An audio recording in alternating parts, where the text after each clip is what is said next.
Yung dinikit pala dito, ayan yung tarpaulin sticker, ano. Tapos dito naman sa 100 years old na bahay dati, napakalawak na, no?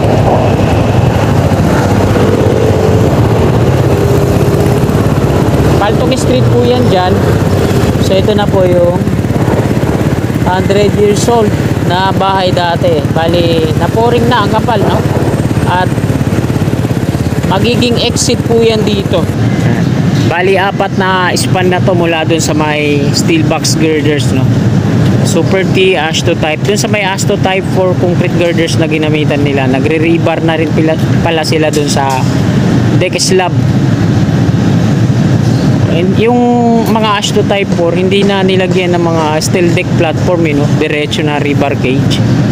Paano kaya yung mayayari doon? Lulusot lang yung pouring niya. Di kagaya na itong Super T na kahit di na sila maglagay ng steel deck platform, eh, parang meron na siyang slab, eh. Pero nag-rebar na rin sila dito, no? Nandito na tayo sa may Maui OSS. Ito po yun. At ito naman yung tunnel. So may nakalagay dito, bawal pumasok at maligo, nakakamatay. Grabe, ano. Malalim kasi dyan, mga sikap. So pasilip ko sa inyo yung loob. So ito po yung loob ngayon dito. Medyo bumaba na yung tubig. Yung tubig nung nakaraang update natin, green na green. Tapos abot siya hanggang dito sa may plastic barrier. Pansinin po natin dito sa unahan, sa may Teresa Street corner, no? Ayan, meron na siyang rebar cage na nakatirik din dun sa kabila, yung kapartner niya. So magkasinlaki lang sila at same height. Bali dito sa kaliwa na meron na siyang round concrete form. At di natin alam, baka na-pouring na yung loob niyan. Tapos dun sa kabila naman sa kanan, parang kalalagay lang, so hindi pa nga siya nilalapat. Meron pang nakaalalay na hydraulic crane. Sinimulan ko to, walang naniniwala sa paligid ko. Magandang umaga, Luzon, Visayas, Mindanao, at maging sa mga kababayan natin dyan sa abroad, mga OFW, magandang umaga po sa inyong lahat. Nandito po tayo ngayon sa taas ng footbridge. Ito po yung Ramon Magsaysay Boulevard, Sampaloc at Santa Mesa. Ngayon po ay araw ng Huwebes, ika-20 na po ng Hunyo, taong 2024 at ika-7 at kalahati na po ng umaga. So ito po yung Altura Market sa ating gawing kanan. Ayun naman po yung NLEX connector sa unahan, yung viaduct nya na tumatawid po dito sa boundary ng Sampaloc at Santa Mesa. Westbound, eastbound naman sa kaliwa. Ito yung mga patungong rekto. Kaya po, dito naman sa kaliwa, ito yung mga patungong Cubao at Marikina. Ito po yung viaduct ng LRT2 sa taas natin. Ang dulo po niyan patungong west ay sa may Isitan Recto. At yung east naman doon sa may Antipolo, SM Masinag. Lagay po ng traffic ngayon, makikita natin na light to moderate lang. Ganon din dito sa eastbound. Mga mamimili sa Altura Market, medyo konti-konti lang din yung nakikita ko, no? At eto na po yung sitwasyon ngayon dito. Makita natin sa Center Island, pinturado na po yan, no? Kulay maroon, tapos may nakatap na highlight white. Tapos yung mga halaman, ayan, medyo lumalago na at namumulaklak na. Dito po yan sa gitna, no, Center Island, hanggang dun sa kabilang dulo sa may Poresa Station. At ayan po yung update natin ngayong umagang ito dito sa Ramon Magsaysay Boulevard, westbound at eastbound. So baba na po tayo at didiretso tayo dun sa may Poresa, mag-U-turn tayo. Dadako naman tayo dito sa may NLEX connector, Santa Mesa Station, hanggang dun sa may Maui OSS. Titingnan natin kung ano na yung mga latest na pagbabago ngayong umagang ito. So tara, let's go!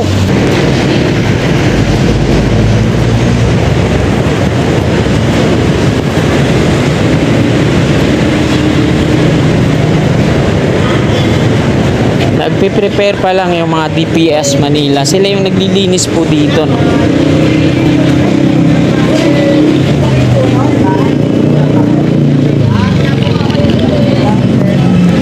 Pati yung mga vendors dito, ayan, preparation pa lang. Pati yung mga tindahan dito, no? Kakabukas pa lang. So galing tayo dyan sa footbridge na yan.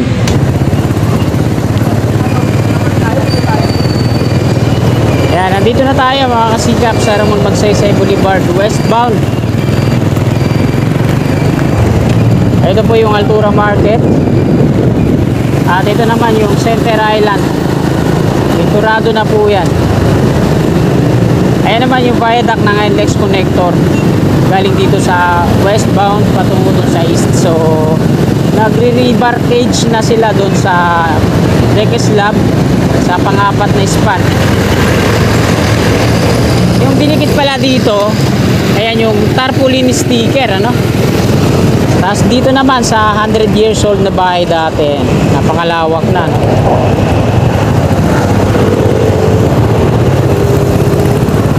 Paltok Street po yan dyan. So ito na po yung 100 years old na bahay dati. Bali, naporing na ang kapal, no? At magiging exit po yan dito. So diretso na po tayo dito. Tapos na yung ginagawang drainage dito, no, sa Paltok Street.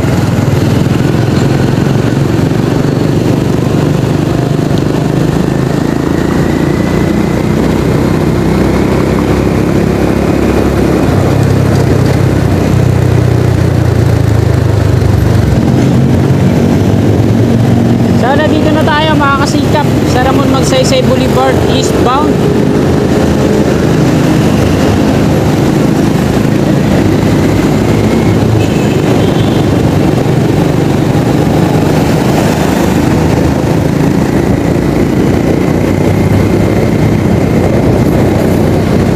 Smooth na yung biyahe dito, no? Ang ganda pag asfaltado talaga yung kalsada.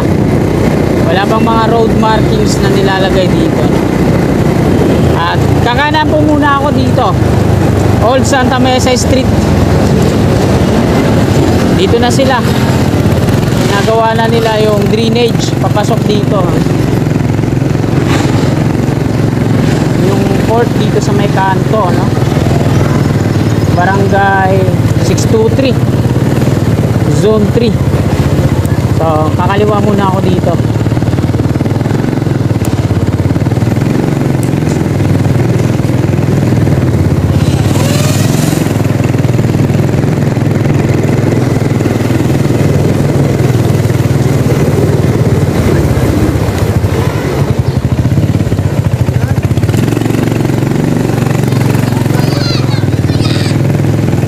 Maganda yung barangay nila dito, malinis, ano?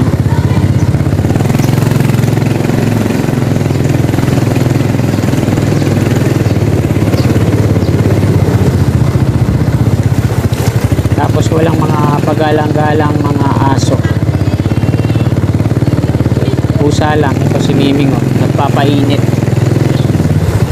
Tapos papasok tayo dito sa kaliwa.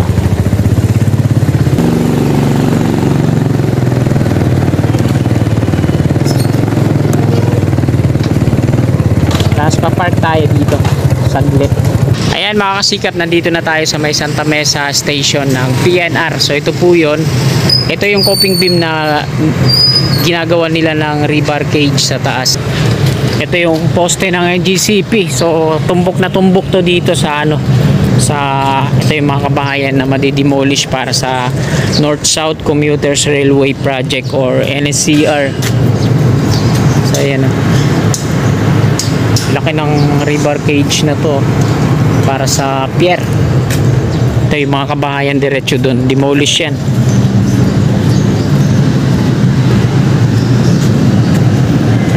Bali apat na span na to mula dun sa may steel box girders, no? Super T, Asto type. Dun sa may Asto type for concrete girders na ginamitan nila, nagre-rebar na rin pala sila dun sa deck slab. And yung mga Asto type 4 hindi na nilagyan ng mga steel deck platform, no? Diretso na rebar cage. Paano kaya yung mayayari doon? Lulusot lang yung pouring niya. Di kagaya na itong Super T na kahit di na sila maglagay ng steel deck platform, parang meron na siyang slab, eh. Pero nag-rebar na rin sila dito, no? So ayan, yung daanan nila, yung mga catwalk platform na yan, tapos yung mga sa gilid-gilid, yung mga GI pipe. Meron silang crawler crane na nandito, tapos yung ito yung ginagamit nila sa lifting, yung truck na to. So dahil nandito na sila nagtatrabaho, bawal tayo pumunta dun sa ilalim, baka sitayin tayo ng gwardiya, no? So ayan po yung latest na update ngayon dito.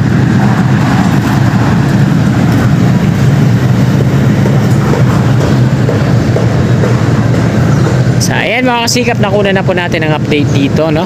At dadako na tayo dito sa may yung dun sa may Maui OSS. Titingnan natin kung ano na yung pangyayari doon. So tara, let's go!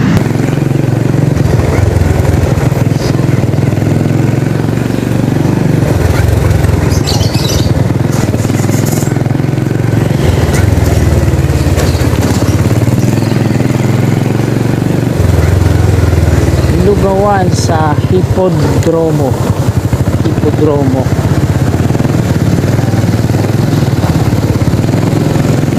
Nasa Road 9 na po tayo.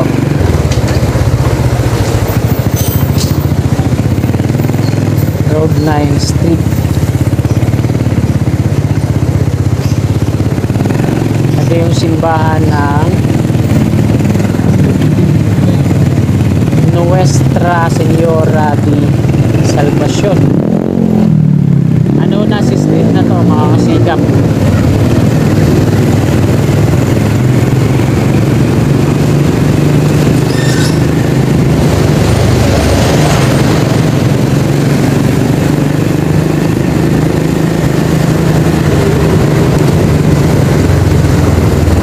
Bali umiikot lang tayo. Ito yung kabayan dito sa kaliwa natin, yung madi-demolish. Nasa gilid lang siya ng Santa Mesa Station.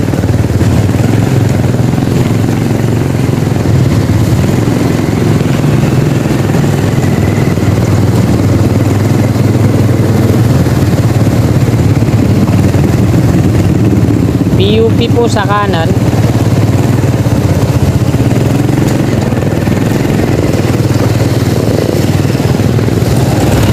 Nandito na tayo sa may corner, pakaliwa Teresa Street. At ayan na yung update dito, no? Mayroon na mga round concrete form yung nasa kanto, tapos nagkaroon na rin sila dyan ng rebar cage na nakatirik. So mamaya nahin muna natin dito sa may Maui OSS at hihintuan natin yan dyan.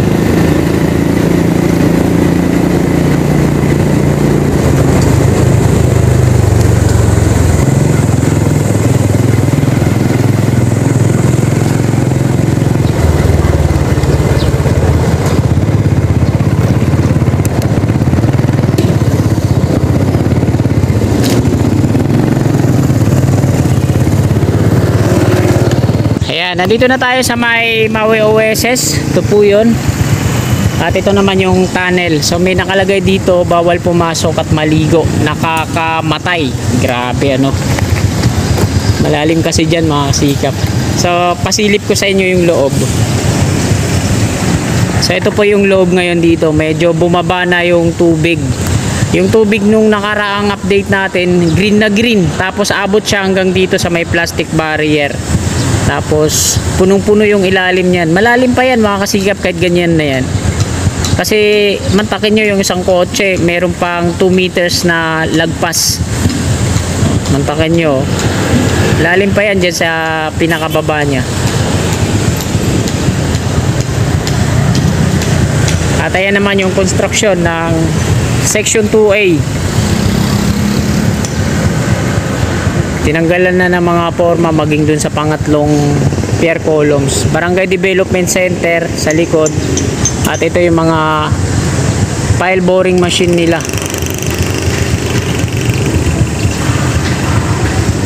So ayan yung update natin dito.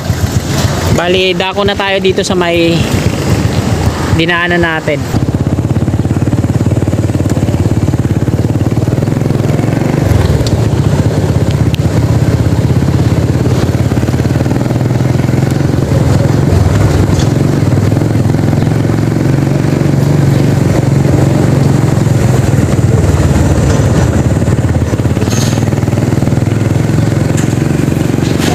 alignment ng mga pier columns dito sa NLEX connector.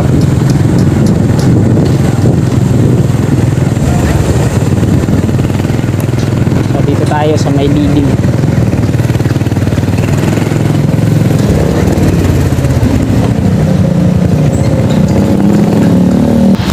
Ano na si street ito mga kasikap. Ito yung PUP sa kaliwa natin.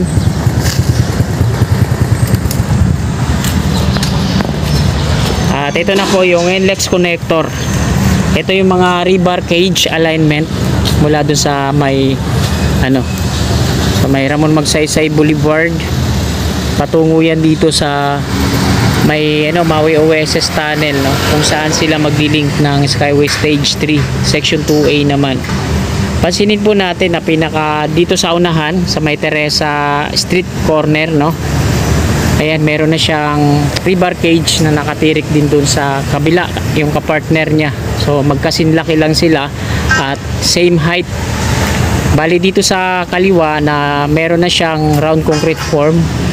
At di natin alam, baka na-pouring na yung loob niyan.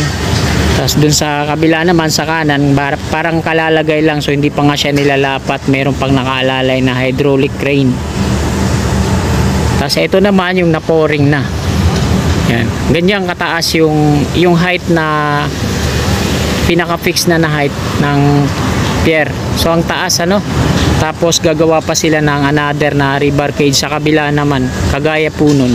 Kung kaya itong mga kabahayan na to patungo doon, phase 2 ay dinidemolish na paunti-unti. So kung makikita natin yung ibang kabahayan dyan na di pa nagigiba, ibig sabihin po niya na hindi pa po yan bayad. Dalawa po yung proseso ng pagbabayad dito sa mga kabahayan na apektado, no?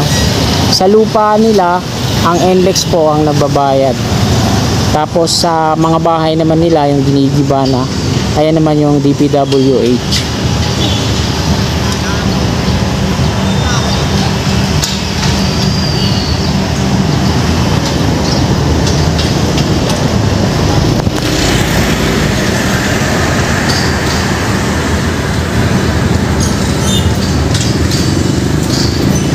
So, ayan mga kasikap, dadako na tayo doon. Dito tayo dadaan. So, doon tayo mag-e-end ng ating video sa may Old Santa Mesa Street. So, tara, let's go!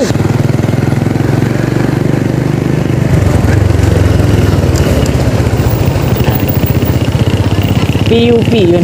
At kakanan tayo dito. So, ito na po yung status ngayon dito. Sa may kanto. Ayan yung rebar cage. Pakaliwa, ayan yung right of way ng NCR. Ito, yung harapan natin. Ito yung may poste ng GCP, so mare-relocate yan. Tanggal yan. So, ito yung rebar cage dito sa may kanto. Nandiyan pa rin, inaayos nila. So ito na yung alignment dito, no. Ito yung panibago nilang kinabit na rebar cage.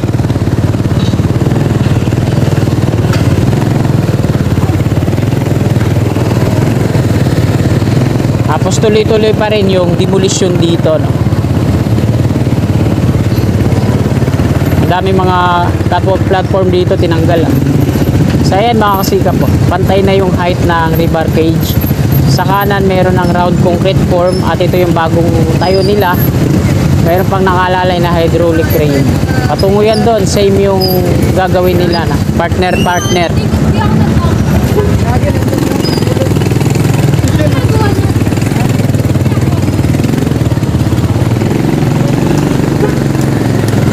Teresa Street na to. At dito tayo mag-e-end ng ating video pag nakakaliwa na tayo dyan sa unahan. Sa Old Santa Mesa Street.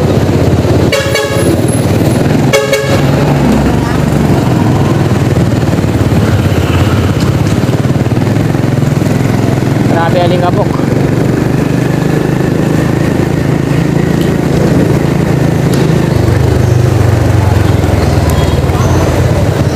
Ayan, kakaliwa na po tayo dito. Old Santa Mesa Street na to.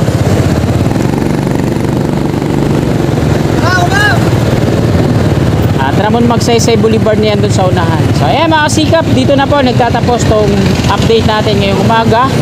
araw po ng Huwebes, ika-2 po na ng Hunyo taong 2024 at ika-8 na ng umaga. Maraming salamat mga kasikap sa patuloy niyong suporta sa aking munting YouTube channel.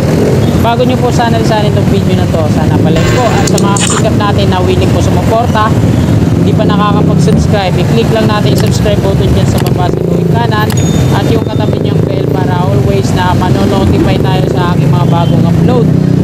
At huwag niyo po rin sana kakalimutan i-follow ang aking Facebook page, Kasikap Motovlog sa Facebook.